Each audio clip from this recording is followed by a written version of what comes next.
A small girl sent a silent signal to a police dog. What that dog did next shocked everyone in the morning rush of the station. Everything seemed ordinary. People hurrying by, loud announcements, children laughing. But suddenly the police dog named Rex froze. His ears twitched. His eyes locked onto a little girl tightly holding her mother's hand. To everyone else she looked like an ordinary child, but not to him. Her fingers trembled as they tapped on the woman's back 5 times, again and again. No one noticed it except Rex. A few seconds later, he lunged forward, and everything changed. Rex and his partner, Officer Mark, had been patrolling Central Station for 5 years. For them, it was a routine morning. The smell of coffee, the rumble of suitcases, the constant hum of voices. Mark walked calmly, but his eyes, as always, scanned the crowd, alert, trained by years of service. Rex walked beside him. His black antan coat gleamed under the station lights. A vest on his chest bore the word, police. Everything was quiet until the dog suddenly tensed. His pace slowed, his head turned to the right. Mark noticed immediately. "What is it, buddy?" he asked softly. Rex didn't respond. He just stared ahead, tense. Among dozens of faces, his gaze fixed on a woman in a blue coat. She was holding the hands of 3 children. She looked like an ordinary mother, but something about her movements felt wrong. Too fast to walk. A voice stretched too tight. And beside her, a little girl of about 5 in a mint green jacket stood out. Too pale. Too quiet. Her eyes darted around as if searching for someone. Then she looked straight at Rex.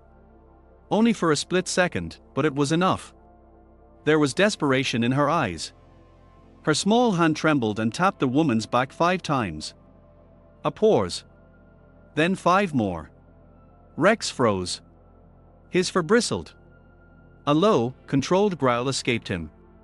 Mark tightened the leash, but the dog didn't move.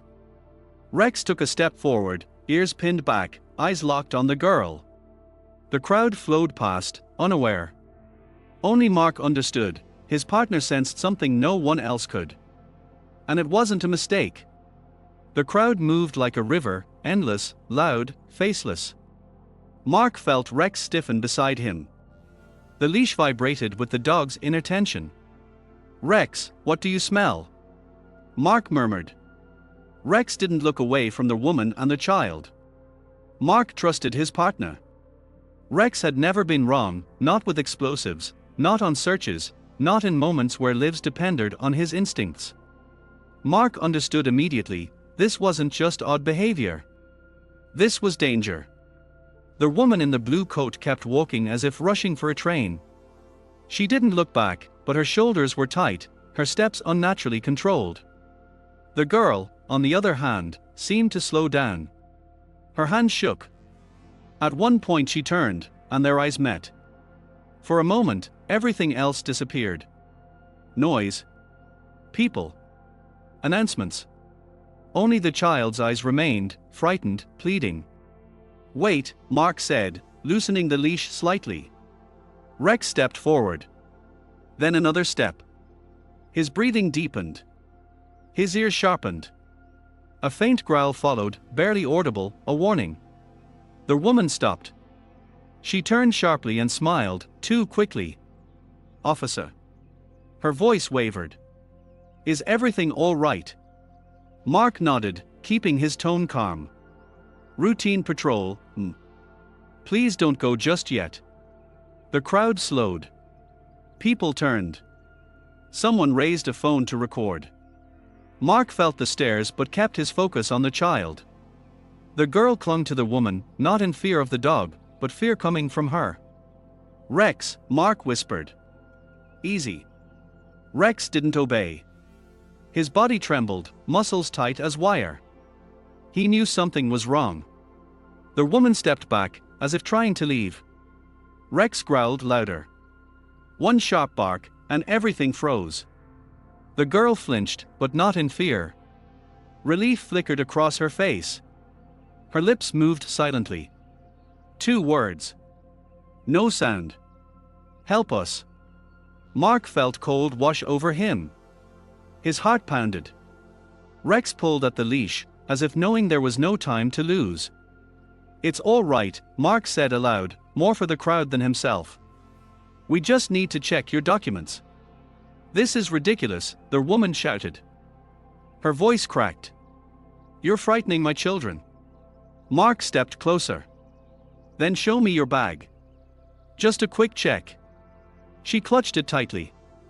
"No," she said sharply. "It's personal."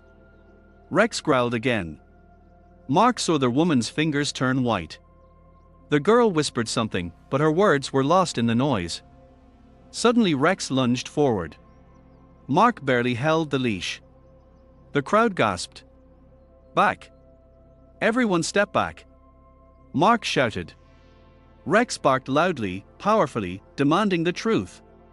The girl was crying now, but her tears weren't despair. They were hope. The woman retreated, eyes darting wildly. Mark understood then. Rex hadn't just sensed something. He had understood. In the chaos of the station, he heard what no one else did, a silent cry for help. The crowd froze. Footsteps echoed off the walls.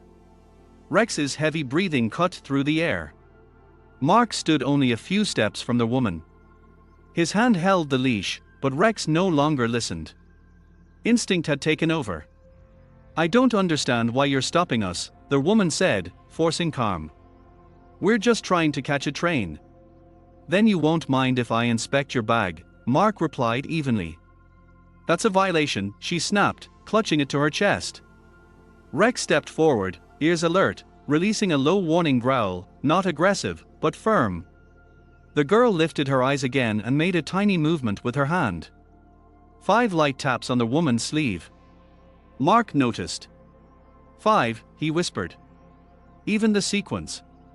The woman stepped back, glancing toward the exit. "Officer, you're wasting time." "Please." Rex barked sharply. People flinched. The girl covered her ears, but tears of relief shone in her eyes. Her lips moved again. Mark exhaled. It was clear. He said quietly. "Put the bag on the ground." She froze. "No," she whispered. "You don't understand." "Then explain," Mark said, stepping closer, eyes never leaving the child. "You're scaring my daughter," the woman shouted. "She's my child." "Is she?" Mark narrowed his eyes. "Then why is she asking for help?" Whispers rippled through the crowd. Phones rose higher. The tension was unbearable. The woman turned as if to run, but Rex darted forward and blocked her path. He stood firm, a living wall between danger and those he was meant to protect. Mark raised his radio. "Post 1, we have a situation. Request backup." "You have no right," the woman screamed. Rex barked again, pointing his muzzle at the bag. "Open it," Mark said firmly. She shook her head. "No." Rex lunged. The leash snapped tight. Mark caught the girl's eyes. She was crying openly now, whispering. "She's lying. Please don't let her go." Mark dropped to one knee, keeping his voice gentle. "It's okay, sweetheart. Rex and I are here. No one will hurt you." Rex let out a low, almost mournful sound, understanding, not threatening. The girl stepped forward and grabbed his fur. "He hears me," she whispered. The woman jerked toward them, but Mark blocked her. "One more step and you're detained." 2 officers arrived. The crowd parted. "What's going on?" one asked. "Inspection," Mark replied. The dog reacted to the suspect. The officers took positions. The woman trembled. "Don't touch my bag," she screamed, but it was too late. An officer carefully took it and placed it on a table. Mark slowly unzipped it. Inside were ordinary things, clothes, a toy, a water bottle, but deeper, something strange. A small bundle wrapped in a child's sweater. Inside was an old phone taped shut, no SIM card, and several documents. Passports. Different names. The same woman in every photo. Whispers erupted. "What does this mean?" an officer asked. Mark looked at the woman. "Care to explain?" She went pale. "It's not what you think." Rex growled softly, eyes shifting to the child. The girl stood still, clutching a stuffed toy. "She said we were going to see our dad," the girl said quietly. "But Dad doesn't know." "No one knows." Silence fell instantly. Mark straightened. The picture was complete. This wasn't just a lie, it was a life saved. The station sank into heavy silence. An ordinary day had turned into living drama. Mark met the woman's gaze. Now cold and certain. "Your name?" "Emily Price," she answered too quickly. An officer checked the documents. "Interesting. According to these, you're Julia Hanson, Laura Miller, and Dana Voss." The woman collapsed inward.